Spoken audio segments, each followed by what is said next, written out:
Este programa contém dramatizações de eventos reais e material adulto que pode ser inadequado para alguns telespectadores.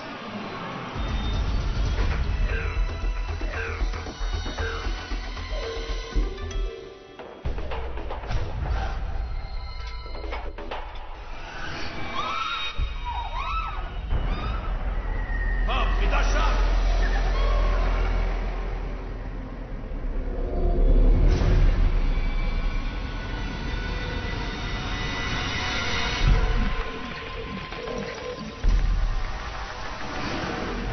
Atração perigosa. Movido pelo desejo. Na noite de 29 de maio de 1984, após passar 1 hora procurando por sua filha pelas ruas de Kenosha, no estado de Wisconsin, a mãe de Vernita Witt, de 9 anos, contata a polícia.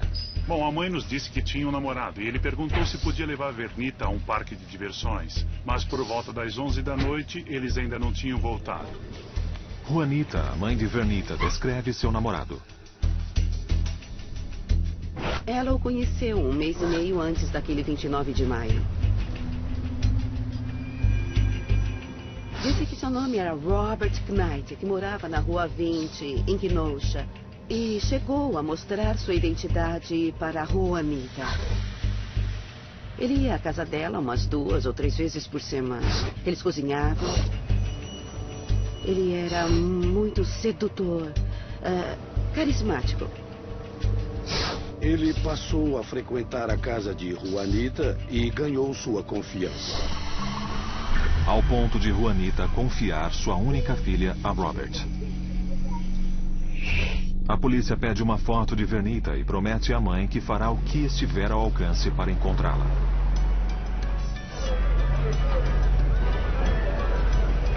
Eles não estavam no parque que Robert citou.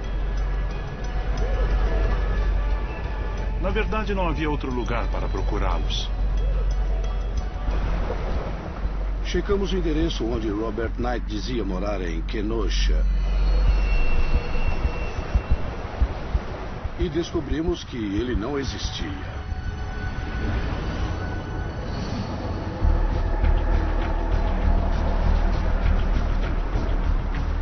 A polícia de Kenosha pediu para Juanita vir à delegacia.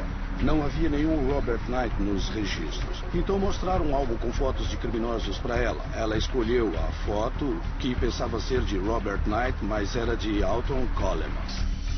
E Alton Coleman, de 28 anos, não é um estranho para as autoridades. A polícia de Kenosha percebeu que era um sujeito com histórico de estupros e imediatamente começou a procurá-lo.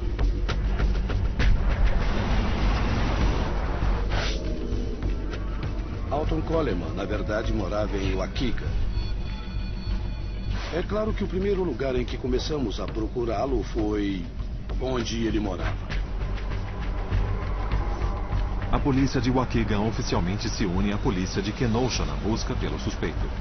Expedimos um mandado de busca para o apartamento da avó dele. Fomos até a casa dela. Ela é idosa e cega. Encontramos uma mulher chamada Deborah Brown, que disse ser namorada dele. Ela não disse muita coisa, só confirmou que Alton morava ali. Incapaz de encontrar Alton Coleman, a polícia leva sua namorada, Deborah Brown, de 21 anos, para ser interrogada. Deborah admite que Alton esteve fora durante a noite e agiu de modo estranho quando voltou para casa na manhã seguinte, mas afirma não saber por quê. Deborah Brown parecia querer cooperar conosco e nos deu algumas informações de bom grado. Mas quando questionada sobre o paradeiro de Alton, Deborah diz não ter ideia. A polícia acredita que ela não está mentindo e a libera.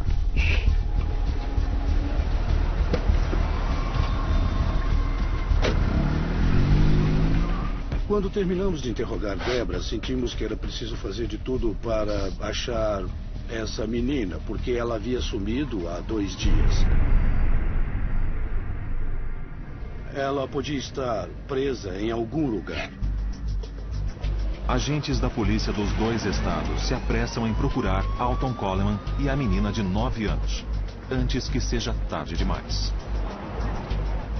Emitimos um alerta geral e procuramos em vários lugares.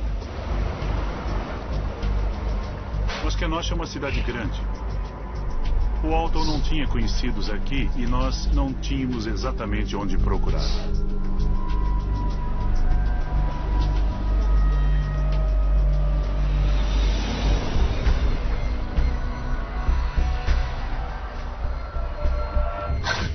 Vários dias se passam.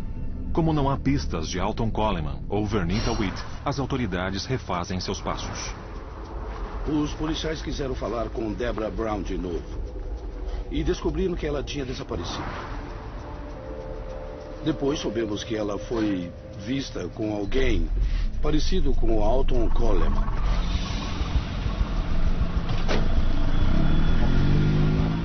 Com base na ficha criminal de Alton e no fato de Deborah ter desaparecido, um júri federal determina que ambos sejam indiciados pelo sequestro de Vernita Witt. Mas o paradeiro do casal é desconhecido.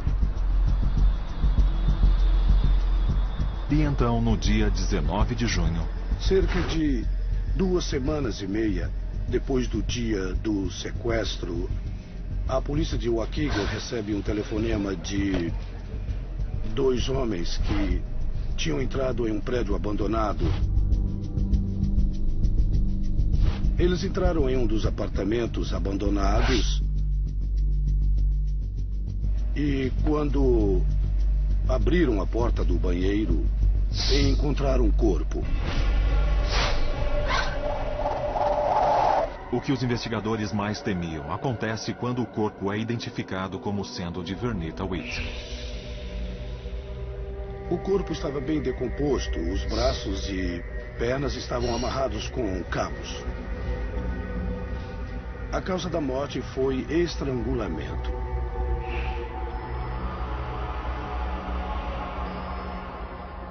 Não podemos determinar se houve violência sexual. Só podemos supor que houve.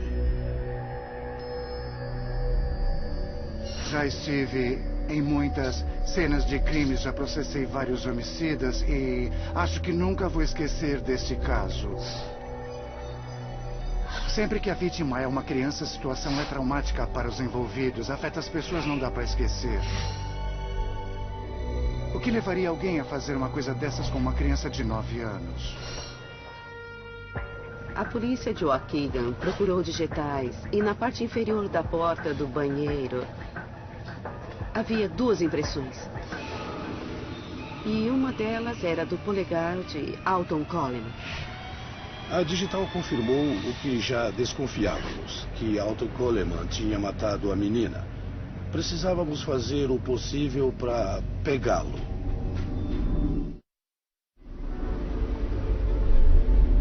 Todos ficaram com medo, porque ele ainda não tinha sido preso e ninguém sabia onde ele estava. Ele ainda estava nas ruas de Waukegan ou estava em Kenosha?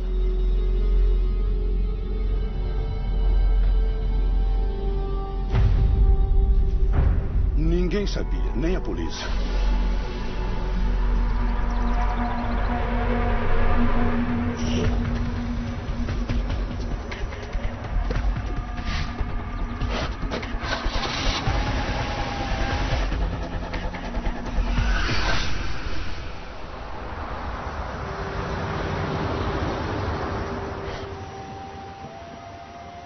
Em 18 de junho de 1984, após ser encontrada vagando em um bosque, uma menina de 9 anos é levada para um hospital da cidade de Gary, em Indiana.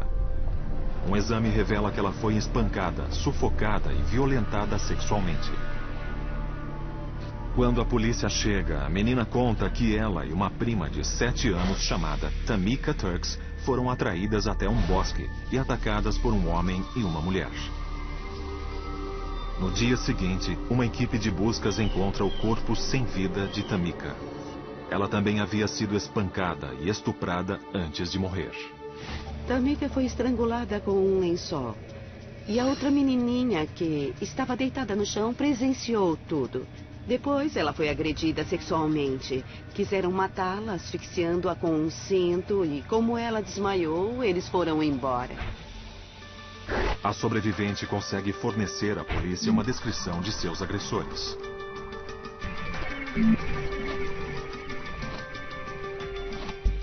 Estávamos assistindo a um telejornal de Chicago e a matéria falava da descoberta do corpo de Vernita Witt. Depois passaram outra matéria sobre duas garotas atacadas, dizendo que uma delas tinha sido morta em Gary, Indiana. Minha primeira impressão foi: não vamos culpar Alton Coleman por qualquer morte. Alguns minutos depois de ouvir o resto da reportagem, comecei a pensar em uma onda de homicídios em série. E para Alton Coleman e Deborah Brown, é só o começo.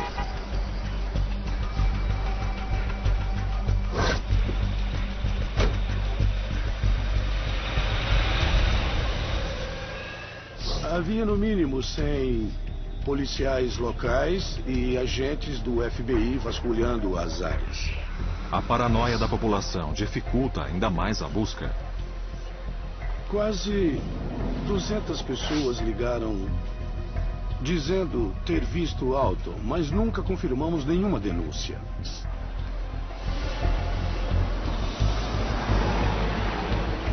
Não é a primeira vez que as autoridades procuram por Alton Coleman. A primeira vez que eu soube da existência do Sr. Coleman foi por sua participação no roubo, sequestro e estupro da dona de um restaurante em Waukegan. Ele foi condenado por roubo nesse caso. Em 1979, fui designado para julgar o processo de agressão sexual em que o Sr. Coleman era réu. Alton Coleman testemunhou naquele caso. Acho que o júri acreditou na história dele e ele conseguiu convencer os jurados de que não era culpado. Deve ter sido a primeira vez em que vi a habilidade de Alton Coleman em seduzir as pessoas. Alton Coleman era um completo vigarista. Ele tinha a habilidade de entrar e sair das situações. Alton Coleman nasceu em 1955, em Waukegan, no estado de Illinois. Alton foi criado por sua avó. Sua mãe o abandonou quando ele era criança. Para sobreviver, a avó de Alton dirigia um bordel e um salão de jogos em casa.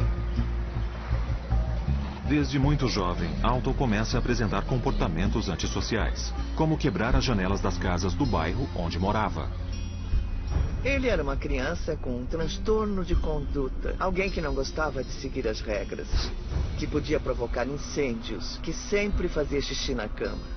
Ele teve uma infância difícil e complicada, porque em algumas situações ele costumava molhar as calças. As crianças da vizinhança caçoavam dele e lhe deram o apelido de mijão, que acabou pegando. O fato de ser provocado por fazer xixi na calça e ser chamado de mijão apenas se somou à personalidade que ele já tinha. E ele começou, em certos momentos, a demonstrar total desrespeito pela autoridade. Fazia o que lhe dava na cabeça. Alton Coleman começou com pequenos crimes e viu que nunca era punido. Alton comenta com conhecidos que sua devoção ao voodoo o protege e evita que seja preso.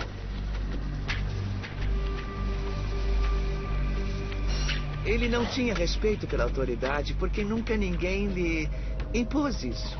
Estimulado pela ausência de consequências, Alton passa a cometer crimes mais graves. Em 1973, com 18 anos, ele é preso por agressão sexual, crime pelo qual seria preso outras 5 vezes ao longo de 10 anos. Ele foi condenado apenas uma vez. Enquanto cumpre sua pena, Alton torna-se conhecido por molestar e violentar sexualmente outros presos. O perfil feito por um psiquiatra da prisão define Coleman como pansexual. Alguém disposto a fazer sexo com qualquer objeto, homem, mulher ou criança. Ele era um predador sexual sem qualquer discernimento. Em 1983, Coleman conhece Deborah Brown, de 21 anos. Deborah Brown vinha de uma família de 11 filhos. Todos cuidavam uns dos outros. Seu coeficiente de inteligência, o QI, era algo em torno de 60. E se pensarmos exclusivamente nos números, podemos dizer que ela tinha um retardo mental leve. Ela apresentava o chamado transtorno de personalidade passivo-dependente e precisava se tornar dependente de alguém. Alton Coleman deliberadamente planejou seduzir Deborah Brown. Ele sabia que ela seria a parceira perfeita. Ela o achava gentil e carinhoso. Achava que ele queria tornar a vida dela maravilhosa e cedeu aos seus encantos porque faria qualquer coisa para ter esse homem em sua vida. Ele conseguia identificar pessoas vulneráveis e se aproveitava delas. Autoridades sabem que não tem um, mas 2 criminosos perigosos à solta. E isso os torna 2 vezes mais mortais. Em 19 de junho de 1984, em Gary, Indiana, os pais de Donna Williams, de 25 anos, comunicam seu desaparecimento à polícia. Donna havia dito aos pais que iria sair com seus novos amigos. Alton Coleman conheceu Donna Williams e eles falaram em ir à igreja. Ele queria confessar e fazer parte da igreja que Donna Williams frequentava. Um dos traços que Alton Coleman apresentava, como todos os psicopatas, era a habilidade de ser aparentemente inofensivo. Ele não abordava uma pessoa, puxava uma faca e dizia, venha comigo. Ele criava um relacionamento. Uma semana depois, o carro de Donna Williams é encontrado em Detroit, no Michigan. Não há sinal de Donna, mas a polícia encontra uma identidade falsificada com a foto de Deborah Brown. No mesmo dia, Alton e Deborah sequestram uma mulher de Detroit usando uma faca e ordenam que ela dirija até Ohio. Intencionalmente, a mulher bate o veículo e escapa dos agressores. Alton e Deborah fogem com o carro.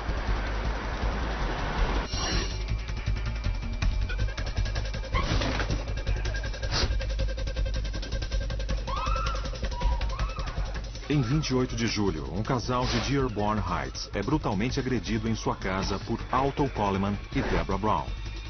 A dupla rouba o carro do casal. Eles agiam como animais. Não importava quem, não importava como, não importava onde. Eles não estavam nem aí para as vítimas. Deborah Brown dizia, tudo bem, vamos lá. Não importava a selvageria, ela tinha prazer em cometer crimes para ver Alton feliz.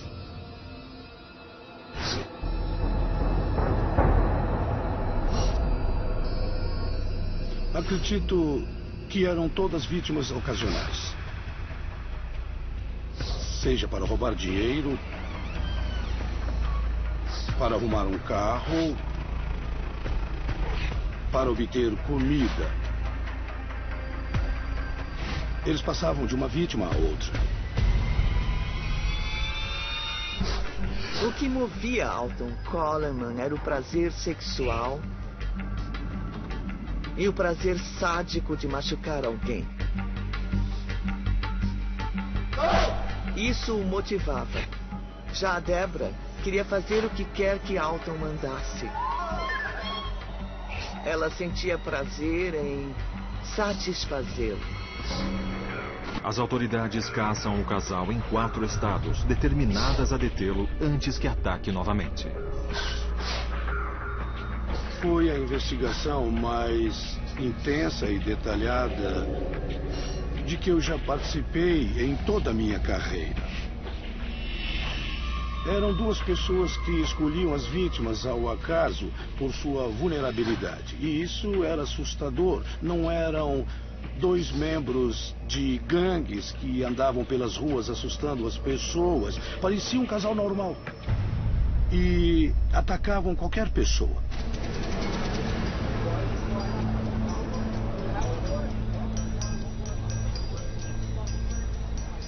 Como vai, senhor? Em 7 de julho, Alton Coleman invadiu uma casa em Toledo, Ohio, onde moravam o senhor e a senhora Duvenbeck. Ele fingiu que queria comprar um carro usado que o casal estava vendendo. Aí apontou uma arma para eles e roubou o carro e todo o dinheiro. Ele atacava vítimas mais fracas, ou menores, ou mais velhas que ele. Fazia isso de propósito.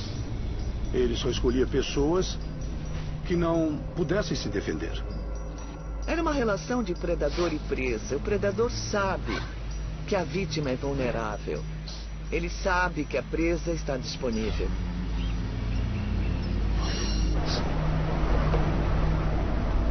Apesar de todos os esforços, a polícia não consegue capturar o casal.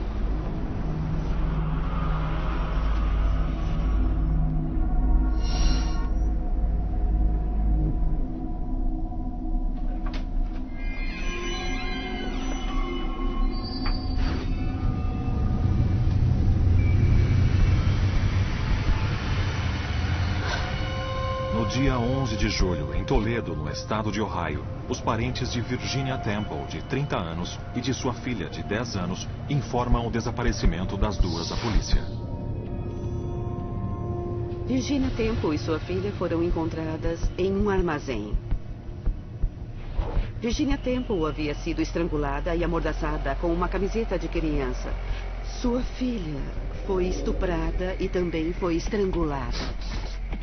Uma pegada de Alton Coleman é encontrada em uma peça de roupa próxima aos corpos.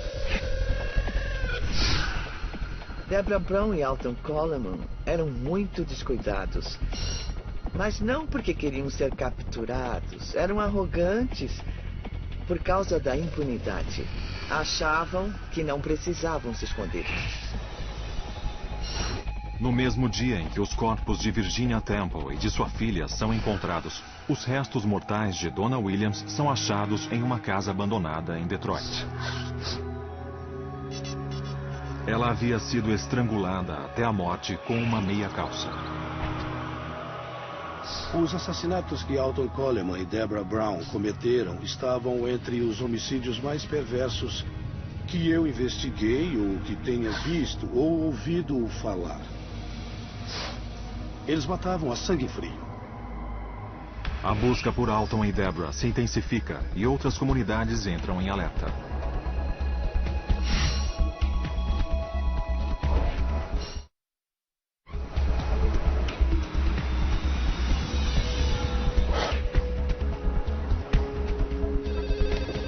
Recebemos informações sobre a possibilidade de os dois estarem nessa região. Estávamos preocupados. Você não espera abrir a porta e falar com alguém de forma civilizada para depois ser brutalmente atacado e assassinado? É claro que não. E era disso que esses covardes tiravam proveito.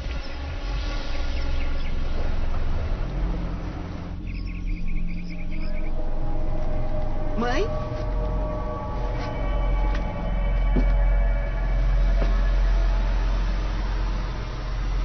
Em 13 de julho, Sherry Walters, de 19 anos, descobre seus pais, Harry e Marlene, brutalmente espancados em sua casa, em Norwood, estado de Ohio.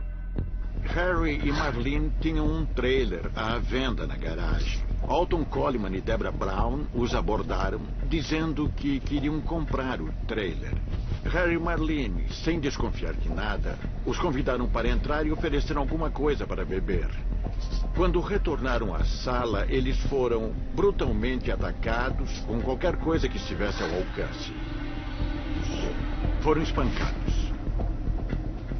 Ela apanhou até a morte e Harry sobreviveu por um fio.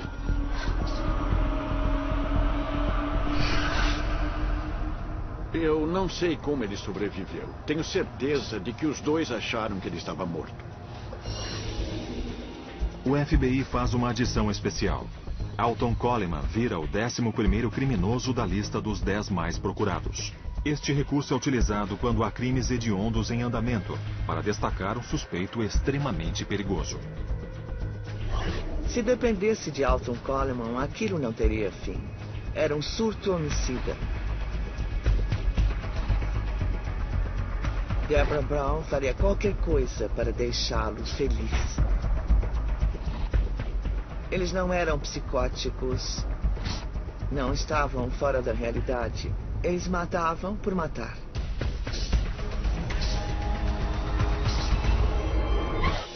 Os policiais analisam a cena do crime. E para um deles, o crime é ainda mais estarrecedor. Eu conhecia Harry e Marlene porque crescemos juntos e estudei com os dois no primário e no colegial. Mas não seria nada bom se eu me envolvesse pessoalmente no caso. O trabalho tinha que ser feito. Em outras palavras, se quisesse descobrir quem fez isso, eu devia agir de forma profissional, solucionar o caso e depois me preocupar com o resto. As autoridades continuam a busca na tentativa de deter o casal antes de um novo ataque.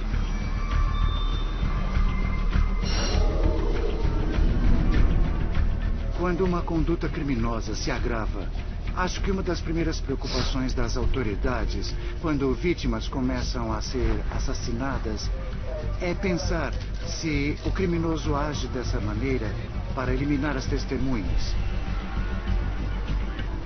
Eu acho que as autoridades se empenham mais e usam todos os recursos para tentar localizar o agressor. Com o passar do tempo, as chances de prisão diminuem e é preciso agir o mais rápido e o mais duramente possível e ir até as últimas consequências. A missão se torna mais difícil devido à imprevisibilidade do casal, cada vez mais violento em seus ataques. Como muitos casais assassinos, eles se sentem onipotentes. Acham que estão fora do alcance da polícia, da prisão, da punição. Esse casal agia quase como se fosse uma única pessoa. Alton Coleman e Deborah Brown se tornaram um organismo. E o organismo formado por Alton e Deborah se alimentava dessas mortes. Elas mantinham um relacionamento. Parece que, ao longo do tempo, ela passou a participar mais. Quase como se chegasse ao nível deles. Um nível de violência impulsiva que não poupa ninguém.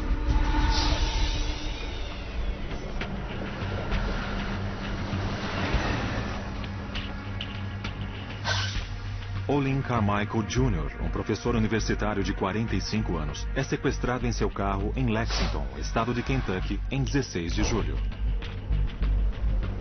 Alton e Deborah dirigem até Dayton, Ohio, onde abandonam o veículo.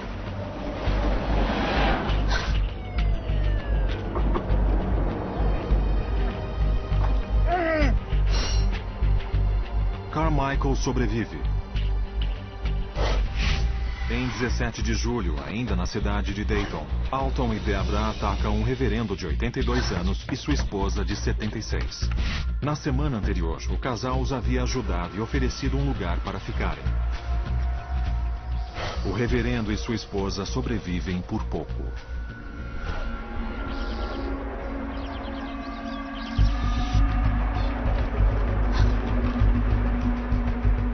Alton Coleman e Deborah Brown roubam o carro do reverendo e dirigem até Evanston, no estado de Illinois. Eles espancam e roubam outro casal idoso de Dayton no caminho. Quando queriam alguma coisa, roubavam o que estivesse à mão. Um carro, joias, alguns dólares. Se roubassem um automóvel, eles abandonavam, pegavam 2 bicicletas, andavam e roubavam de novo. Coleman deliberadamente planejou aliciar Deborah Brown. Mas ela era uma participativa por vontade própria. Não era uma refém.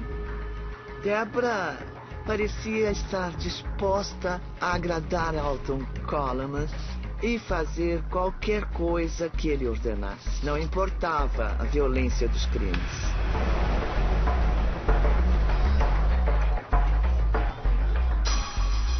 Dois dias após Alton Coleman e Deborah Brown terem deixado o estado de Ohio, o corpo de Toni Storey, de 15 anos, é encontrado em um edifício abandonado na cidade de Cincinnati. Ela foi esfaqueada várias vezes e baleada na cabeça, mas morreu por estrangulamento. Testemunhas a viram na companhia de Alton Coleman e Deborah Brown. Um bracelete da vítima, Virginia Temple, é encontrado embaixo do corpo de Toni. A razão para o casal ter deixado esta evidência provoca especulações. Acredito que Alton Coleman, com o incentivo de Deborah Brown, começou a gostar do status de celebridade, de ser um serial killer. Ele deixou uma prova. Ele sabia que seria identificado como o assassino, assim como Deborah Brown. Alton Coleman e Deborah Brown cometiam assassinatos em série pelo prazer. Matavam pela emoção. Em 19 de julho, um veículo roubado por Alton e Deborah é localizado em um lava-rápido de Indianápolis, estado de Indiana. Eugene Scott, de 77 anos e dono do lava-rápido, está desaparecido. A polícia encontra seu corpo em uma vala, com 4 tiros na cabeça. Esses psicopatas predadores não têm consciência. Alton Coleman sempre teve em mente o desejo de matar várias pessoas. Não foi uma mudança. Ele estava tirando a máscara. No caso de Deborah Brown, ela via Alton Coleman como um verdadeiro príncipe. E seja matando essa gente ou não matando ninguém, ela o seguiria até o inferno. Alton Coleman se aproveitava de pessoas bondosas e de forma covarde as atacava, assassinava e roubava seus pertences.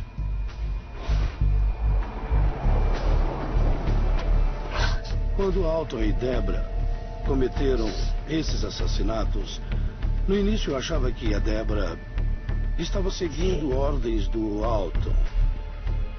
Mas ela era uma participante mais ativa do que eu tinha imaginado.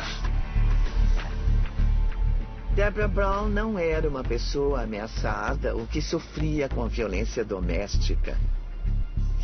Deborah Brown se tornou uma participante ativa a ponto de ajudar Alton Coleman a abordar as vítimas antes.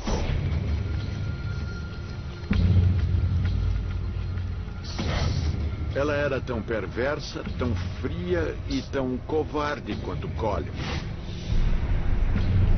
Com 2 assassinos cruéis à solta, as autoridades usam todos os recursos para deter o impiedoso massacre.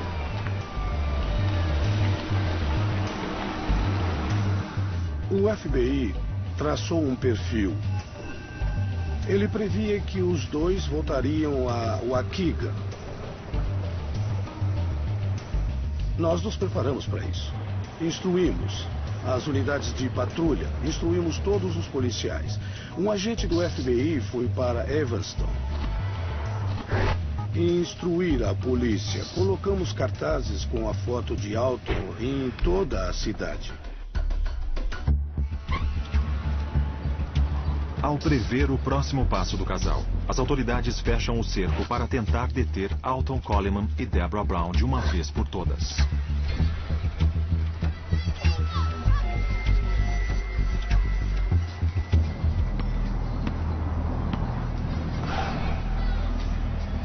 Alton e Deborah foram vistos em um parque em Evanston, no Illinois,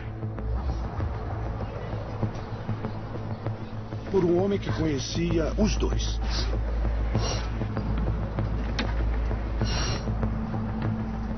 Ele chamou a polícia de Evanston.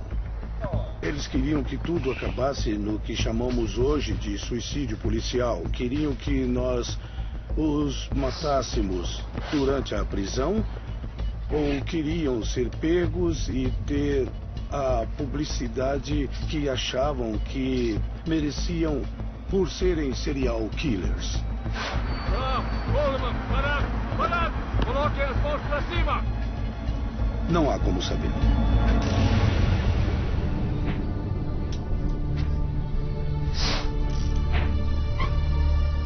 Em 20 de julho de 1984, Coleman e Deborah Brown são presos, o que encerra um reinado de 53 dias de terror.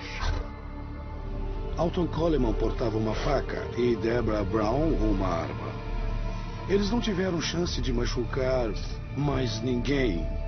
E para a polícia, a captura foi perfeita. Especularam que ele talvez estivesse cansado de fugir. Que Alton Coleman decidiu não reagir à polícia porque não queria mais fugir. Quanto a nós, ficamos felizes porque foram presos e estavam sob custódia. E para as comunidades e para as vítimas, o perigo tinha acabado. Isso era o que importava.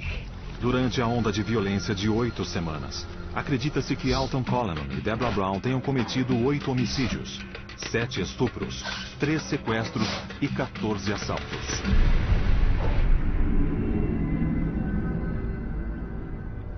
Foi um grande alívio ele ter sido preso porque pudemos seguir em frente e fazer justiça. Promotores de 20 jurisdições se encontram para decidir como organizar as acusações contra Alton e Deborah. Um dos aspectos era qual estado instauraria o processo, primeiro com base no pedido de pena de morte. Eles decidiram que o primeiro caso seria julgado em Ohio. Após meses de preparação para o julgamento, Alton Coleman e Deborah Brown enfrentam a primeira acusação, o sequestro de Olin Carmichael.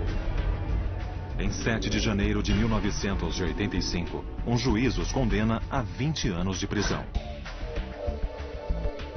Os outros julgamentos se sucedem rapidamente, e em 30 de abril, Alton Coleman e Deborah Brown são condenados à morte pelo assassinato de Marlene Walters.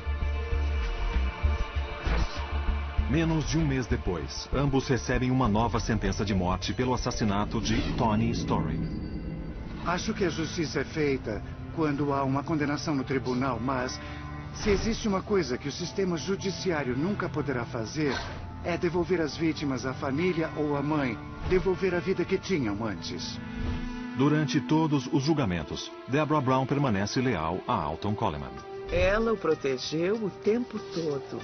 Ela estava extremamente relutante em contar sua versão dos fatos, o que não é comum entre réus, porque isso teria incriminado seu namorado Alton Coleman.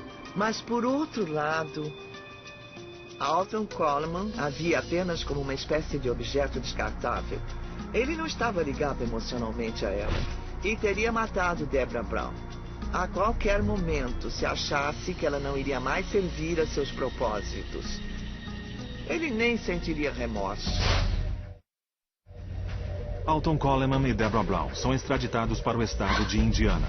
Em 2 de maio, Alton Coleman é condenado à morte pela 3ª vez pelo assassinato de Tamika Turks e recebe um adicional de 100 anos pelo ataque e tentativa de assassinato da vítima sobrevivente. Deborah Brown recebe a mesma punição. Deborah Brown não teria cometido esses crimes sem Alton Coleman ou qualquer outro que fosse capaz de perceber suas vulnerabilidades. Mas Deborah Brown não era uma assassina. Ela se tornou uma. Deborah virou assassina por causa de Alton. Alton Coleman é novamente extraditado para o estado de Illinois, onde é julgado pelo assassinato de Vernita Witt. Deborah Brown não é acusada pelo crime. Ela retorna ao estado de Ohio, onde é colocada no corredor da morte.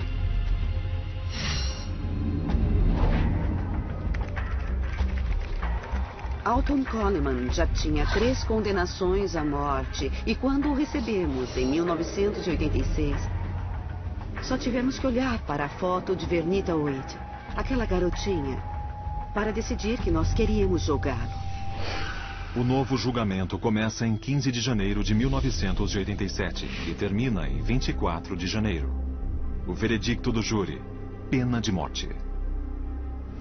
Quando retornaram com a decisão de recomendar a sentença de morte, os jurados pediram ao juiz para me ver e ver Matt Chance. Nós entramos na sala do júri e eles estavam em pé, nos aplaudindo. Com a quarta sentença de morte, Alton Coleman torna-se a primeira pessoa a ser condenada à morte em 3 estados. Ele tenta contestar as sentenças alegando, entre outras coisas, que foi uma criança abusada e negligenciada. Sociopatas nascem assim. Basicamente não se transformam em um. Ninguém vira vigarista ou psicopata porque foi provocado. São assim porque nasceram assim. Os parentes das vítimas não querem saber a infância que eles tiveram. Nem eles, nem ninguém. Essas pessoas tiraram vidas de forma brutal. Isso é só o que importa. Não quero ouvir desculpas. Em 1991, o governador de Ohio comuta a sentença de morte de Deborah Brown antes de terminar seu mandato. Ele cita o retardo mental de Deborah, alegando que seu desenvolvimento emocional era o de uma criança e que era controlada por Alton Coleman. Na minha opinião, apesar de Deborah Brown ter um QI que poderia indicar a existência de um leve retardo mental, isso não muda o que ela fez com Alton Coleman. O retardo mental de Deborah Brown pode significar que ela não ia bem na escola, mas era totalmente capaz de agir no dia a dia. Deborah Brown sabia o que estava fazendo, sabia que estava fazendo coisas erradas e continuou a fazer, apesar de tudo. Fiquei desapontado, para dizer o mínimo. Ela devia ter sido executada. E escapou da execução. Eu fiquei enojado. Eu senti que as pessoas que tomaram aquela decisão deviam ter estado na cena do crime, em vez de olhar esses indivíduos cruéis por trás de grades e comutar sua sentença. Depois de várias apelações, em 26 de abril de 2002, com 46 anos de idade, Alton Coleman é executado com uma injeção letal na penitenciária de Mansfield, perto de Lucasville, Ohio. Já que um grande número de vítimas e familiares das vítimas quer presenciar a execução, uma transmissão em circuito fechado é realizada para atender o máximo de pessoas possível. Se eu comparecia à execução? Não. Eu até tentei, mas me disseram que os assentos estavam tomados e não consegui um lugar. Algumas pessoas dizem: eu não quero presenciar uma execução. Bom, quando se trabalha num caso como esse, sabendo qual vai ser o resultado, acho que eu estaria lá para assistir à conclusão. Acho que Alton Coleman era um verdadeiro verme. Não importava quem, não importava a idade da vítima, não importava a sua vulnerabilidade, ele fazia pela emoção e também pelo dinheiro. Não havia a menor chance desse homem se reabilitar. A justiça foi feita. E ele nunca mais vai poder espalhar o terror como já fez.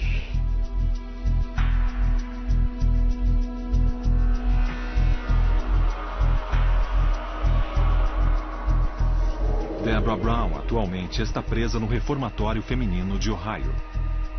Se um dia for libertada, ela ainda terá de enfrentar a pena de morte em Indiana.